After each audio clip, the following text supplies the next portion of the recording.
Tonight, the astonishing case of the Cleveland kidnappings. 3 missing women are free after a decade in captivity. It all started with a rescue and a call to 911. I've been kidnapped and I've been missing for 10 years and I'm here, I'm free now. Dean Reynolds is on the scene. Bob Orr has the FBI investigation. The military admits to thousands of sexual assaults in the ranks. David Martin has the story. History on Wall Street. The Dow breaks through 15,000. Anthony Mason looks at what it means. And when Brian Preston started a company to recycle wood, he discovered he could recycle people, too. What do they all say? There ain't no hope. You can build hope.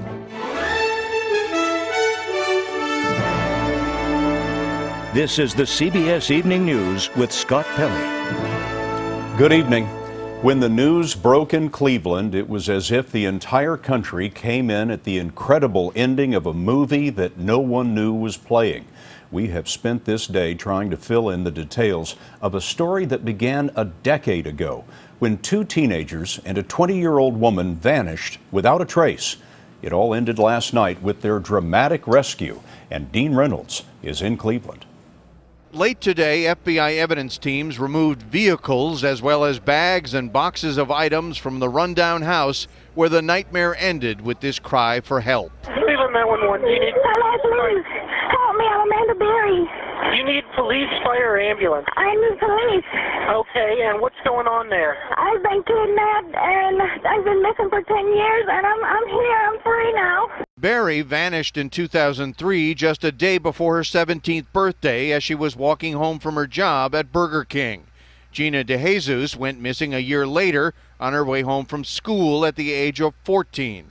Michelle Knight was 20 when she disappeared in 2002. The Seymour Street house is just miles from where they vanished.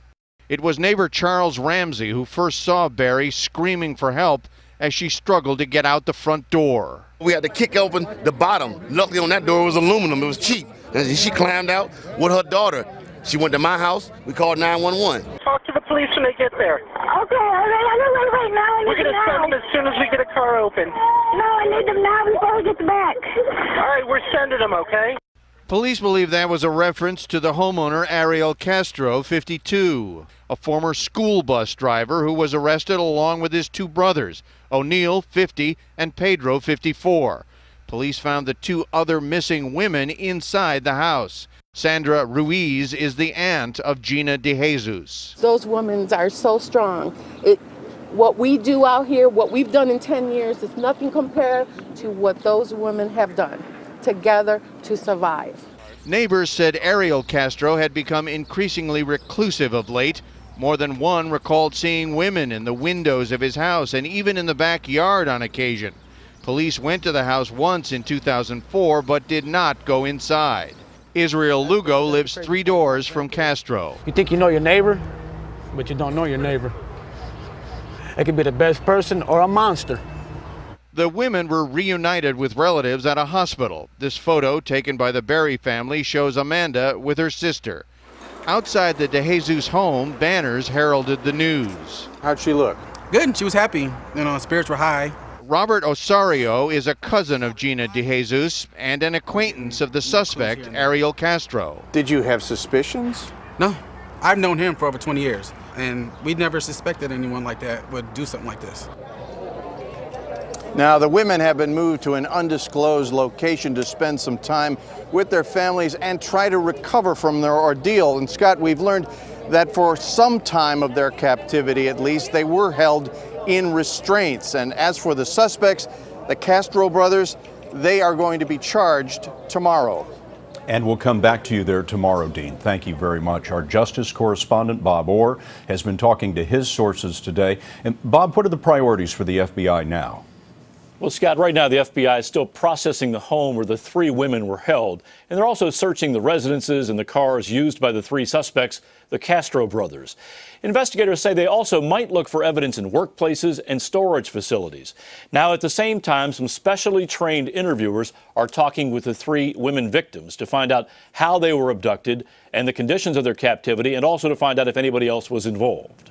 Now, many people have disappeared over that period of time. Is the FBI thinking about other potential victims? Well, this is an open question, Scott. One case involves another missing woman, Ashley Summers. The FBI is now taking another look. She disappeared from the same Cleveland neighborhood in July 2007 when she was 14 years old.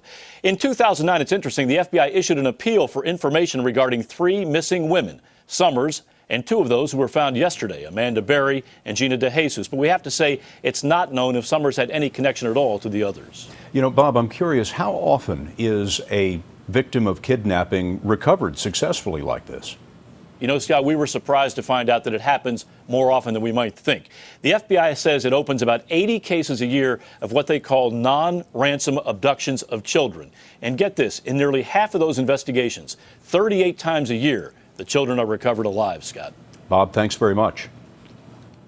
If there is anyone who can understand something of what these women went through, it is Elizabeth Smart. 11 years ago, when she was 14, she was kidnapped from her bedroom in Salt Lake City by a man who had done odd jobs for the family. She was held and sexually assaulted for 9 months until someone spotted her in public and tipped off the police. Elizabeth Smart is joining us now.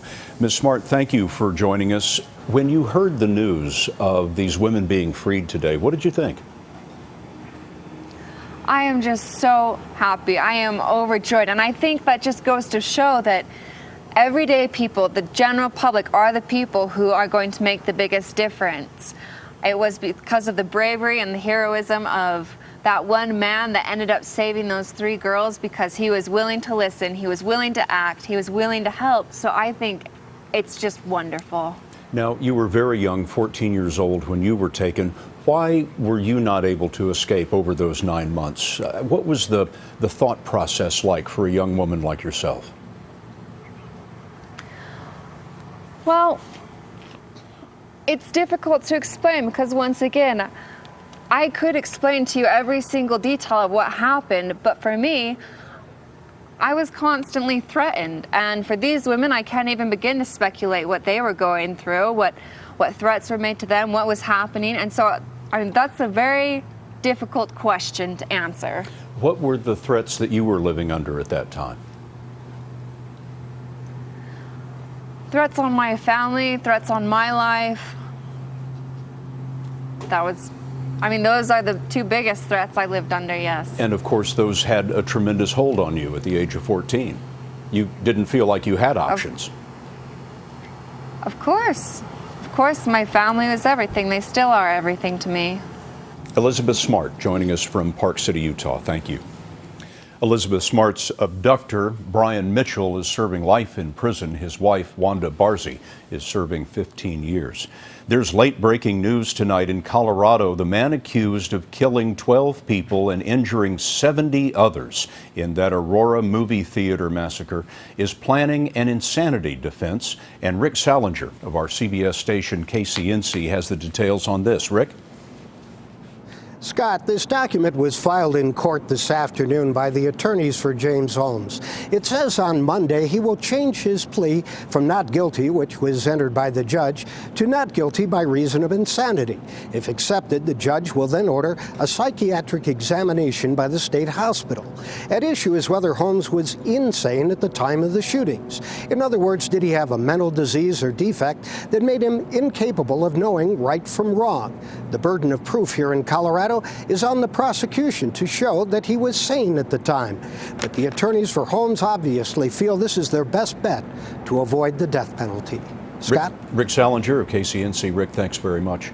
You know, we've seen so many high-profile murders involving guns. We were surprised today when the Justice Department reported that gun violence has declined sharply in the past 2 decades.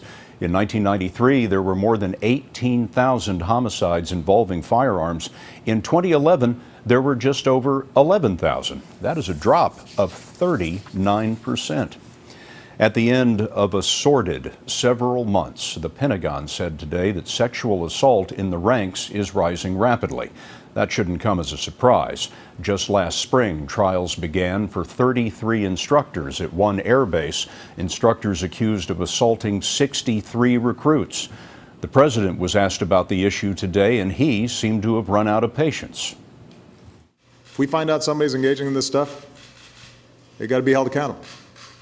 Prosecuted, stripped of their positions,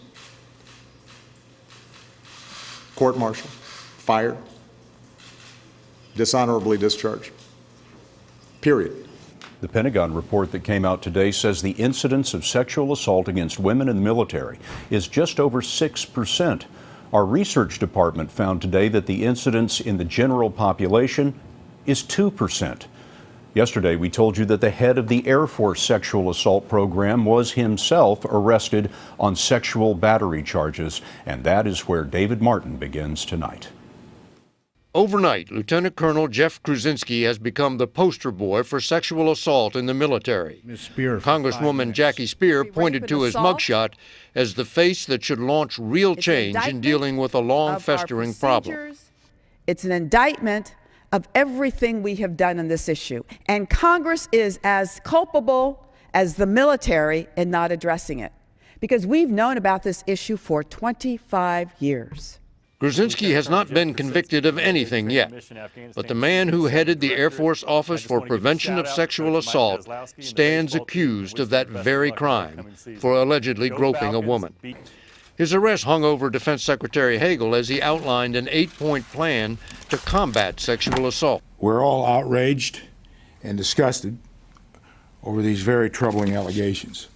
No one in this building is happy about what happened. We're disappointed. But that doesn't fix the problem. Here's the problem. The estimated number of sexual assaults among servicemen and women increased from 19,300 in 2010 to 26,000 last year. This department may be nearing a stage where the frequency of this crime and the perception that there is tolerance of it could very well undermine our ability to effectively carry out the mission and to recruit and retain the good people we need. That perception of tolerance comes from the fact that of those estimated 26,000 sexual assaults, only 1,100 offenders were punished by the military. David, thank you. On Wall Street today, there is just no stopping the bull market. The Dow gained 87 points to close above 15,000 for the first time ever. Anthony Mason is here with us now. Anthony, what's driving this? Well, Scott, the S&P 500 had its fourth straight record close. The index has had its best start to a year since 1991. Since their recent lows back in mid-November, the S&P and the Dow are both up 20%. Corporate profits are a big reason. They're at record levels. 2/3 of the companies reporting earnings this season did better than forecasts. Among the biggest gainers, tech giant Hewlett-Packard stock is up almost 44% this year. Disney, which made $700 million on the film Iron Man 3 over the weekend, is up 33%, and Boeing is up almost 26%. The bull market, Scott, now in its fifth year, just keeps running. $700 million in a weekend. Not bad. Anthony, thank you very much. 1 million people, mostly women and children, have been stampeded from their homes. Clarissa Ward is with them. And fallen heroes have a final homecoming when the CBS Evening News continues.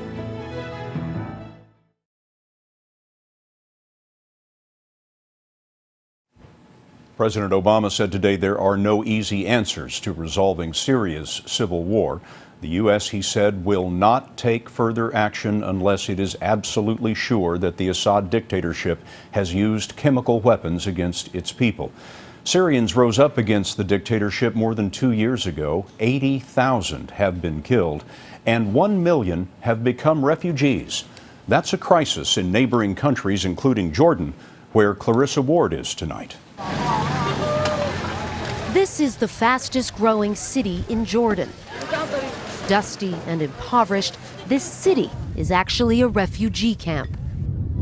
More than 500,000 Syrians have flooded into this tiny country of 6 million.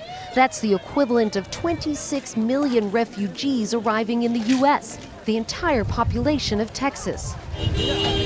In a country that can hardly support its own population, the refugees are putting a strain on Jordan's water and electricity supplies. What we call gas layers. Jordanian lawmaker Mustafa Hamarne told us there's growing resentment against the refugees. This is really the first time where we hear people in this country very loudly articulating views against opening our borders to receive more and more Syrian refugees. So Jordanians are really starting to resent Syrian refugees? Yes, unfortunately, yes. The feeling of resentment is shared by the Syrians. Riots and protests have become a regular occurrence here at the Zaatari refugee camp. Residents tell us that they're tired of these wretched living conditions and of being made to feel like they're prisoners. Refugees in the camps cannot leave, fueling tensions. Jordan's concerns are not limited to the refugee crisis. If the Assad regime falls, there are fears the fighting could spill over into Jordan, destabilizing a key ally of the U.S. Do you think Jordan is adequately prepared for a post-Assad Middle East? It depends on who takes over. If we're talking about these extremists, nobody in the region is prepared. There are a lot of things to prepare for, and Clarissa Ward is joining us in Jordan tonight. Clarissa, there are U.S. military trainers training Jordanian forces there now. What do you know about that? That's right, Scott. Jordan, of course, is a key ally of the U.S. as we know that there are currently about 200 U.S. military personnel here at an air base near the Iraqi border. They're working closely with Jordanian troops, training them for a number of different scenarios that might occur after the Assad regime falls, or if the regime falls. And most importantly, perhaps they're looking at the possibility of training them on how to go in and secure those chemical weapon sites. Clarissa Ward in Amman tonight. Clarissa, thanks very much. There was a solemn ceremony today to mark the homecoming for fallen heroes. The remains of 3 soldiers and 2 Marines were flown to Dover Air Force Base in Delaware. They were among 7 killed in Afghanistan last week. In all, 2,220 Americans have given their lives in Afghanistan. Is the governor of New Jersey getting himself in fighting shape for a political battle? That story is next.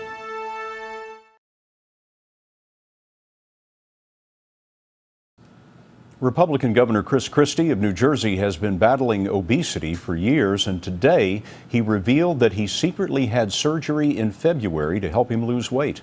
A band was placed around his stomach to restrict the amount of food that he can eat. But Christie insists this was not about slimming down to run for president. My decisions about anything to do with my career are based upon what I think is best for me and best for my family. And, you know, whatever size I happen to be when I have to make decisions about what to do next with my career, I doubt that'll play any role or effect in what I decide to do. Christie is 50. He's running for a second term as governor. Filmmaking pioneer Ray Harryhausen died today. He was a master of special effects who helped create the ape in Mighty Joe Young. Harryhausen photographed clay characters a frame at a time to create the illusion of motion. Director George Lucas said that without him, there likely would have been no Star Wars. Ray Harryhausen was 92. While a lot of folks were waiting for the economy to turn around, one man found the seeds of a recovery where no one thought to look. That's next. This portion of the CBS Evening News is sponsored by Safelite Auto Glass.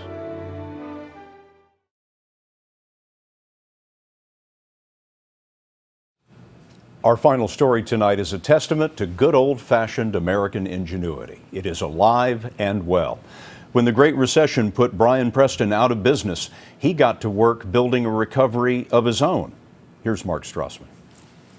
You're going to run one down the center? Brian Preston started the Lehman Luther Furniture Company in Douglasville, Georgia, with no money and 1 employee. In 2008, he lost his remodeling business after the housing market crash and had to lay off 12 employees. We're going to blow this thing up, aren't we? We lost our house and our cars, and it had gotten so bad that we were actually having yard sales just to make ends meet, and we had a newborn on the way. Relatives had taken in his family when he had an idea for a new business. Make furniture out of reclaimed wood like dismantled barns and shipping pallets. He needed skilled craftsmen and found 3 of them living here, in the woods behind a shopping center. What we found is that there was a whole community of guys, homeless people living together. And most of them were in the housing market also. They were framers. They Just were like you. trim carpenters, just like me. And so I guess that's why I was so attached to these guys living out there, because I was so close to being out here with them. How many nails are you putting in each one? About 11. About 11. That's how Preston found his first hire, carpenter T.C. Curtis. When Curtis lost his job in Florida, he walked 500 miles to Georgia looking for work. I swore I would never come back. He took us to the woods where he lived in a tent for 10 months. Do you remember the day you left here for good? Yeah. It took me 4 trips to get all my stuff out of here. 4 trips? Yeah. Curtis can now afford to rent a room at this boarding house.